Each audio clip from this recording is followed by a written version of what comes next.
ena izmed takšnih res pomembnih stvari pri vodenju povratna informacija.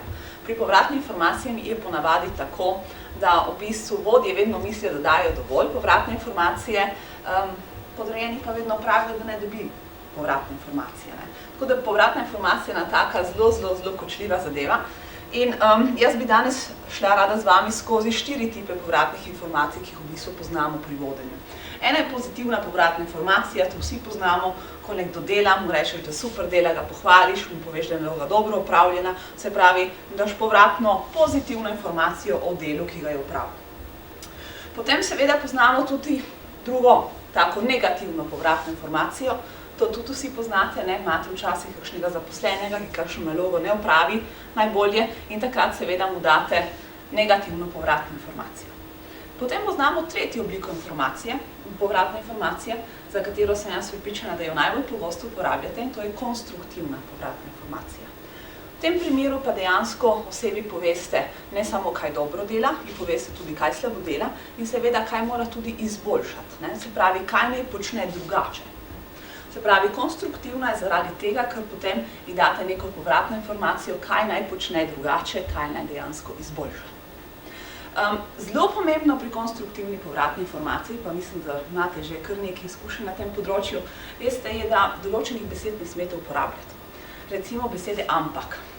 Saj veste, če doma ženi rečete, da je skuhala dobro kosilo, ampak da ste pogrešali posladek, ste s tistim ampak dejansko izničili celoten pozitiven učinek vaše pohvale. In gospe, tudi veste, da če doma pohvalite moža, ki vam je posesal sobo, ampak mu rečete, bi bilo pa treba pospraviti še garažo, veste, da ne bo zadovoljen. Tako da zelo pomembno pri tej konstruktivni povratni informaciji je, da določenih besed ne uporabljate. In beseda ampak je ena izmed teh najbolj pomembnih. Se pravi, poznamo pozitivno povratno informacijo, negativno povratno informacijo, konstruktivno povratno informacijo in seveda četrta možnost, da ni povratne informacije. Zdaj, eno izmed takih zelo pomembnih vprašanj, ki si jih moramo postaviti, je, kateri tip od teh 4 povratnih informacij dejansko najbolj problematičen. In ja, gospa, prav mi. Poznamo torej pozitivno povratno informacijo, negativno povratno informacijo, konstruktivno povratno informacijo in seveda četrte možnosti, da ni povratne informacije. Zdaj, 2 izmed teh 4 možnosti sta dejansko zelo problematični. Kateri 2? Negativna povratna informacija in to, da ni povratna informacija. Zdaj boste rekli, seveda negativna povratna informacija, negativna, ker je potem človek je nesprejemljiva, je slaba, bolje, da je ne uporabljamo, to, ker je potem človek prizadet in zaradi tega mogoče ni najbolj priporočljiva. Ampak v resnici, veste, problem je nekje druge.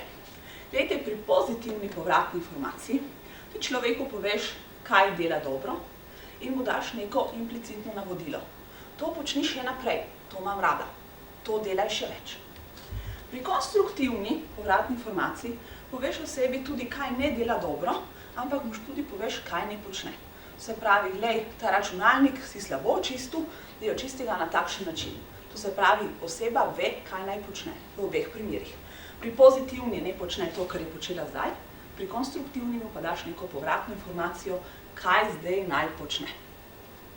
Pri negativni in tam, kjer ni povratne informacije, pa je nek velik problem.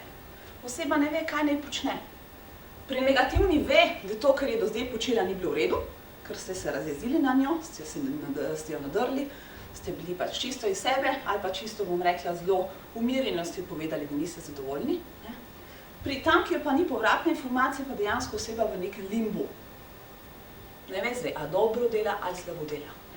To se pravi, pri povratnih informacijah ena zadeva, na katero morate zelo paziti, pri negativnih povratnih informacijah in tam, kjer ni povratne informacije, da oseba dejansko ne ve, kaj naj počne naprej.